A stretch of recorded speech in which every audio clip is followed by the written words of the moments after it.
mate. So we'll just start with some questions and then we'll go. Okay. In your opinion, Carlos, what makes Brazilian Jiu Jitsu so different to other martial arts? Okay.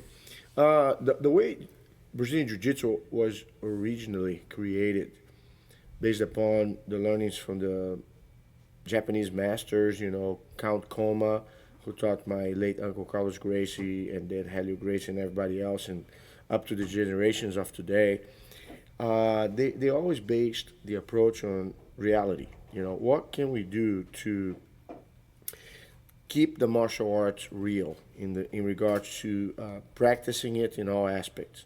So the self-defense became a major thing.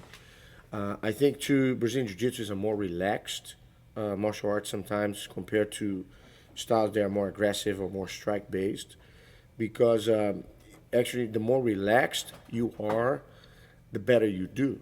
So sometimes if your opponent is trying to go hard at you, instead of you trying to equalize by going hard at the guy, you use their energy to your advantage. So I think it's the gentle art that jiu-jitsu doesn't take away its effectiveness, but I think the aspect of being a relaxed kind of martial art, in the sense the more relaxed you are, the more you benefit from it, in my opinion, from all aspects.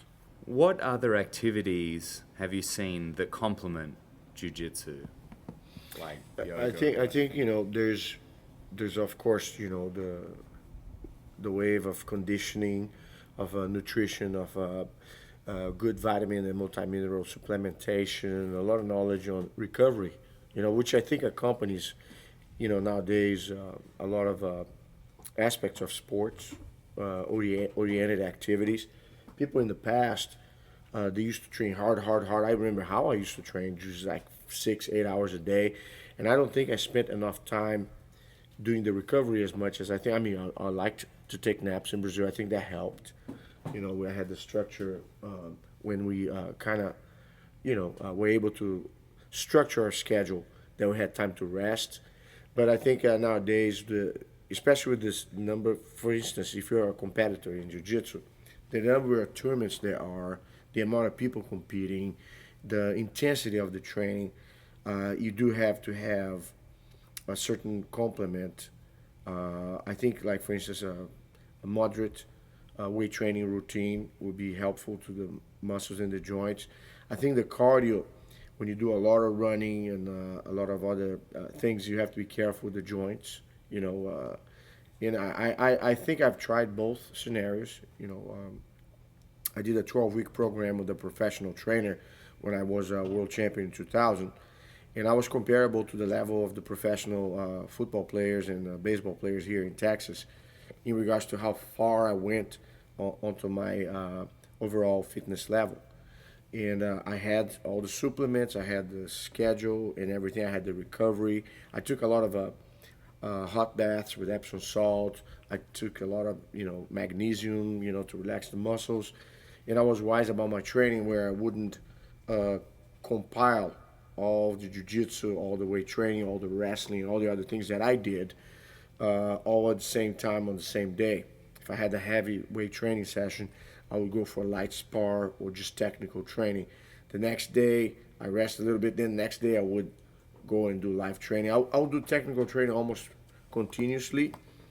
I think that nowadays, but still, it's not uncommon to see, with the use of performance-enhancing drugs, that you have athletes that actually they can go to a much higher intensity and kind of skip the recovery a bit, because they're compensating with something that I know at a later time they're going to have to pay for it. So, thank you, sir. You're welcome. What surprises you with the rise in BJJ popularity that we've seen, especially here in the States? What surprised you about it? I think jiu-jitsu, Brazilian jiu-jitsu, is not just about the martial art alone. It's about the culture. You come to a place where you have to be relaxed to be effective, and it kind of relaxes you. You come here stressed out, you had a bad day at work. Man, after you do a session, man, you're brand new. And then you have that extra time towards the end where people just sit back against the wall and they're laid back, they're relaxed, they kind of talk, interact with one another, and that creates some sort of environment, that I would say is comparable. The camaraderie that you see is comparable to, like I see a lot of guys who have been in the army, who are veterans and stuff, and they tell that, man, this is kind of like a brotherhood of some kind. So I think that aspect of jiu-jitsu is as catchy and appealing, as everything else with the martial art in itself. Only got a couple more questions. What would your advice be to a 20 or 30-year-old Carlos Machado? If I look back, going back to, I would say I would do more things for recovery, for sure. I would have taken more supplementation, especially for the joints. Although I do that now, and I feel blessed with the fact that I can roll at a good pace, and for several hours if I want to, and not have my body resenting it. It's just that with the schedule that I have as an instructor, sometimes there's a certain burden that you have to take in regards to your body because you're demonstrating the techniques and here and there. But I'll say to Carlos Machado too from the past to be more patient, and not to rush in training, because I think my style, and I guess the youth, of anybody, you tend to be more aggressive and go faster. Nowadays, I guess you get to get wiser as you get older. But my thing is I enjoy way more training jiu-jitsu now than I did when I was in my 20s. Because I found out there's a mindlessness, we were just talking about that a second ago, where you don't really care what happens. You are there just going with the flow and feeling everything that's happening and enjoying every bit of it, whether you are in a good or in a bad situation. And I think the key in jiu-jitsu is, which has not always been the case with me. I always worked worst case scenarios, especially against brothers like Higan and Jean-Jacques and all the other brothers. But it's just like not be worried about results, because it's a long-term thing. You have one bad session today. When you have the right mindset, you turn a bad session into always a good session. There's no such a thing as a bad session. If you're in a bad position and you got tapped a bunch of times, it's all opportunity for growth.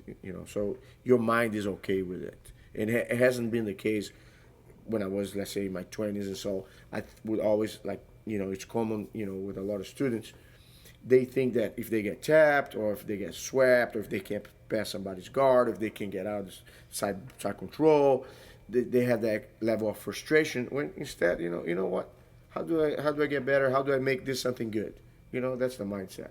So I would tell Carlos Machado, the young one, just to look this way. Awesome. What do you hope for the future of this sport? All right. So I think when we teach the art, I think there are three aspects to it. The mechanical, where you repeat the drills and develop the motor skills. The emotional, where you teach the students how to be smart in regards to how they go, the kind of mindset that they have to have, when they're, especially I was telling about the strategies, you have the survival strategy, you have the equalizing strategy, you have the prevailing strategy. People want to jump into the prevailing strategy, like be the killer, learn all the submissions and tap everybody out in a month. Where I feel, especially in the beginning, the best thing you can do is learning how to survive. Because it's going to increase your resilience. It's going to increase, I think, your enjoyment of the art, because you're not going to be susceptible to be frustrated if you're in a bad spot. How many beginners just get themselves worked up if they get stuck in a position they can get out of, instead of just, let's kind of take a different approach here and see how I can make this, a good deal instead of feeling bad about it. So in regards to, and then you have the mental, spiritual side of it, which is, in my opinion, the relationships that you forge. I think it's beyond sport. I think it's a lifetime thing. You have kids that have been grown-up adults now that have been doing jiu-jitsu all their lives. I asked several of my students here today how your life would be like if you didn't have jiu-jitsu. So the answers that they gave me, this is what I think will make the most difference. It's not just the medal that everybody wins at a tournament. I think it's just one aspect of it. It can be a positive one, motivate the students to train and be consistent so they get in shape and ready for a tournament.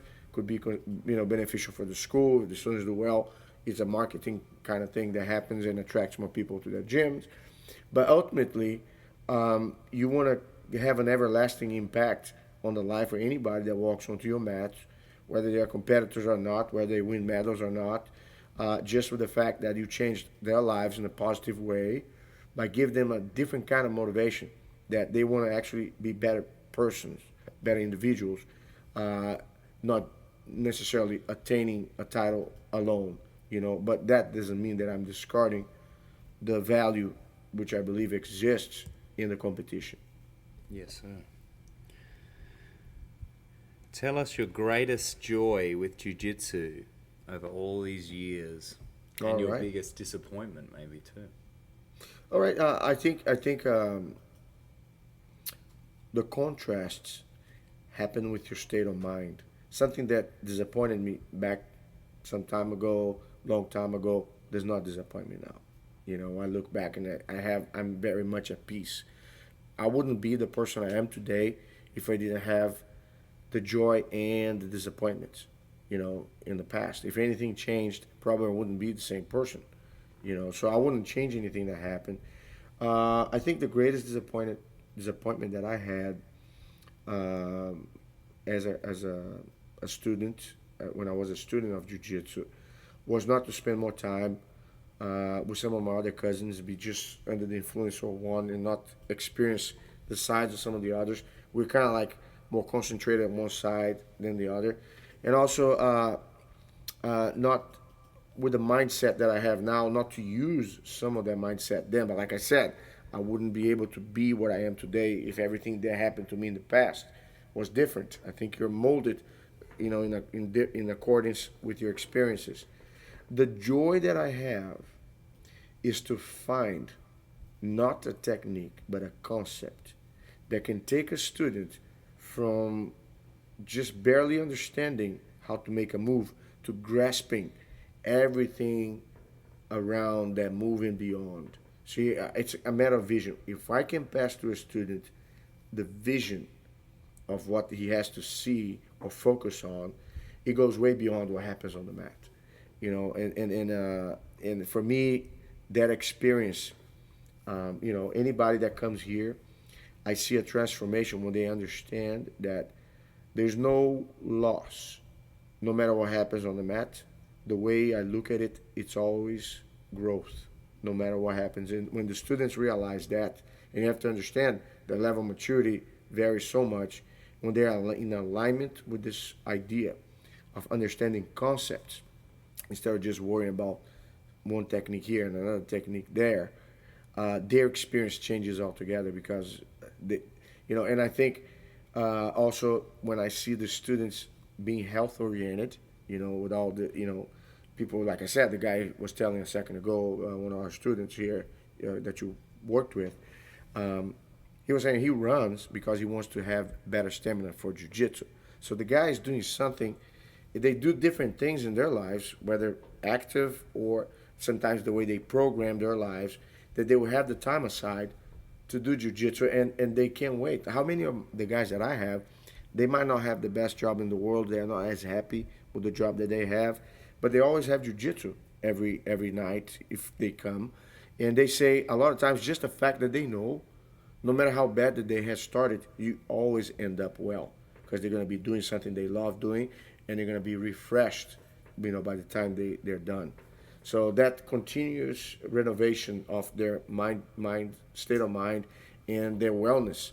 For me, as an instructor, I said, man, I sometimes I don't even think about it, but it's something that happens on a daily basis, and not just with people here that I teach directly, but like you are in Australia, and we've been in touch at different times, but I can see a degree of transformation in I consider the short amount of time that I've been in touch with you, in the way you're going, the way you're feeling, the way you're doing things, And I know that when you go back home, all your students are going to have that experience being passed on to them.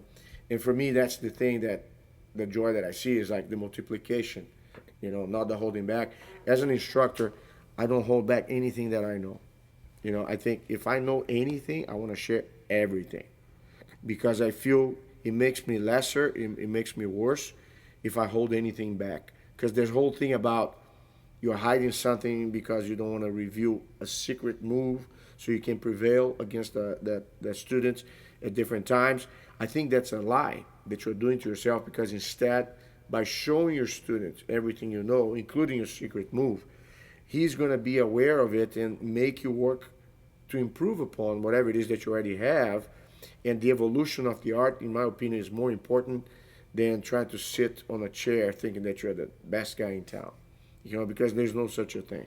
Yes, I think we got one more. Oh, two more.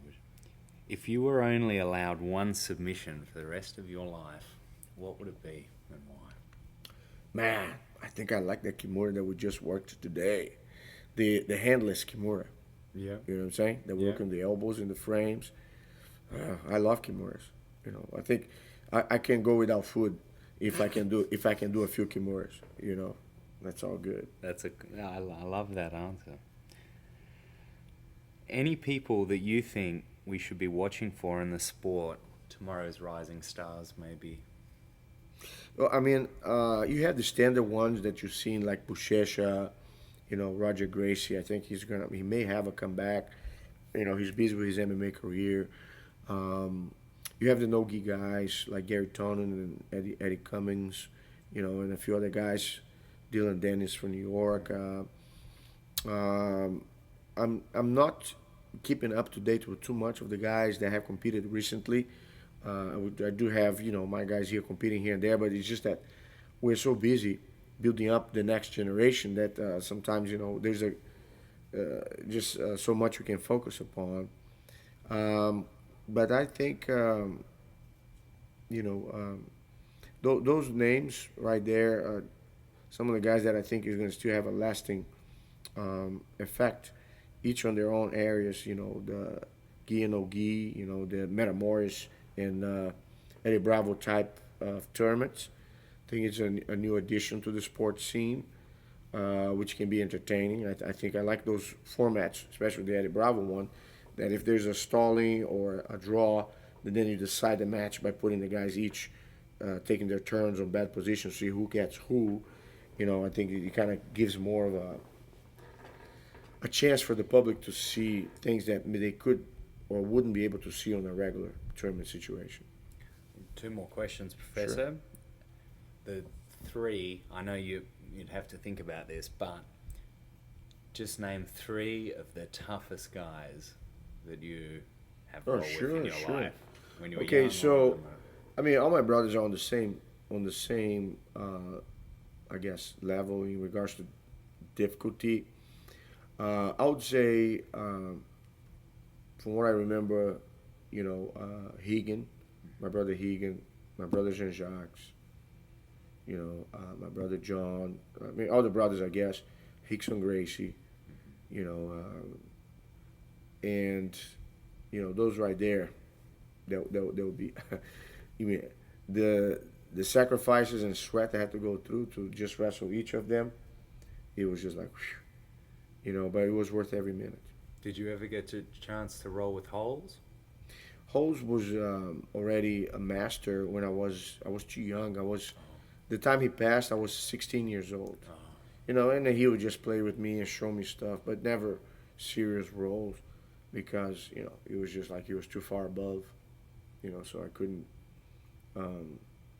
you know, I didn't have the time, enough age and maturity to earn my role with Holes at that time. Yeah. Fair enough, sir. Lucky last question. I and you and a lot of people, whether it's here in Australia or in the States or elsewhere, there seem to be, you know, in my opinion, two drug problems in this sport. Mm-hmm. One, performance-enhancing drugs, steroids, growth Mm-hmm. hormone, whatever. Mm-hmm. And another widespread drug that's used, that I see, at least in the sport, is marijuana, weed, Mm-hmm. whatever. Mm-hmm. What would your advice be to people that, especially on the performance-enhancing drug one, Mm-hmm. which I think is pretty common? Sure. You know, people know that it works, at least in the short term. Well, what do you tell your students who know that if they do pop a pill or inject something, Mm-hmm. will get a boost? I mean, what do you tell them while being honest? All right, so the thing, there are two things here. The pot in itself, I don't do it. You know, I never got into it, and I don't judge anybody that does it. I think, you know, everybody, it's a personal choice. Some people say different things about it. I don't have much of a stake on it. You know, I don't do it, and I won't tell anybody here to do it. It's just my choice. Okay, but I don't say that, you know, if you do it, I will judge you or treat you differently. You know, I'm not saying that. In regards to steroids or enhancing drugs, the thing is, it doesn't matter what I say. There will be some people that, regardless of what I say, they're going to take it. Now, I can say I may have some students who have done in the past or might still be using it, you know. And for those guys, my concern is, you know, their health, side effects that they might have to deal with at a later time if it's not already happening, all right? But I am also, on another aspect, I'm a believer that, because I see jiu-jitsu as, the jiu-jitsu that I see is the one that you come to a mat and you don't have no limits of time, no rules. You just, in terms of points, you just roll and see how you can apply, get out of bad positions, get into good positions, and kind of interact with your partner until both exploit enough angles and have had enough of a time together that you guys can just kind of chill afterwards. You know, it's just about the experience of exchanging and evolving. That's what jiu-jitsu is for me. I'm not into the points or stuff. I don't care if the guy has 100 points on me.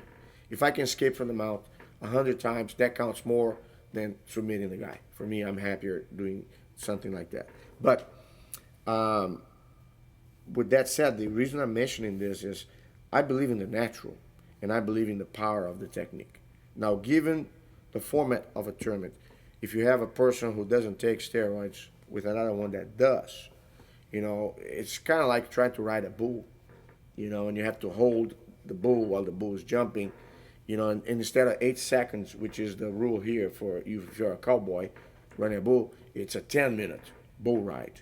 You know what I'm saying? If it's a black belt match. Yeah. So you're dealing with a bull. So, you know, it may be limiting or it's advantage for the guy that doesn't take it because he's going to have to deal with the explosiveness, with the strength. And the other thing about the performance enhancing drugs, the guy who does the enhancing drugs, he might be able to spend more time and not spend as much time recovering, more time training actively. And that's why somebody that doesn't take it, he's going to still have to take all the different, I guess, alternatives, you know, natural mineral supplementation, take cold, you know, iced pack, you know, baths, or do whatever it is, other, I guess, therapies there are, which might take more time and might not be as fast or doesn't, you know, like the enhancing drugs, they disguise, you know, the effects of the training because the guy can't actually afford to train hard all the time, and he's being injected with the extra, you know, whatever it is that they take to keep up with the pace. So you're dealing with two aspects: a guy that's going to jump and fight and be stronger than you possibly, and second, with a guy that might be able to spend more time training and more at a higher intensity level, you know. But in the end, it's like the race between the rabbit and the turtle. You know, I think you have to think in terms of long run, long term. So I think being on the right side will prevail. It's just a matter of time. Awesome. Thank you so much, Professor Machado. Yes, sir. It was a pleasure, Tom. I wish you all the best. Big shout out to your guys, and look forward to seeing you again very soon. Sounds awesome. Right. Thank you, sir. Thanks for watching the video, guys. For more videos, click here. To subscribe to this channel to get all of our awesome videos, click here. And if you'd like to have our hour-long series for free on footlocks and how to defend footlocks and leg attacks of all kinds, please click here. I'm Coach Tom, guys. I'll see you next time.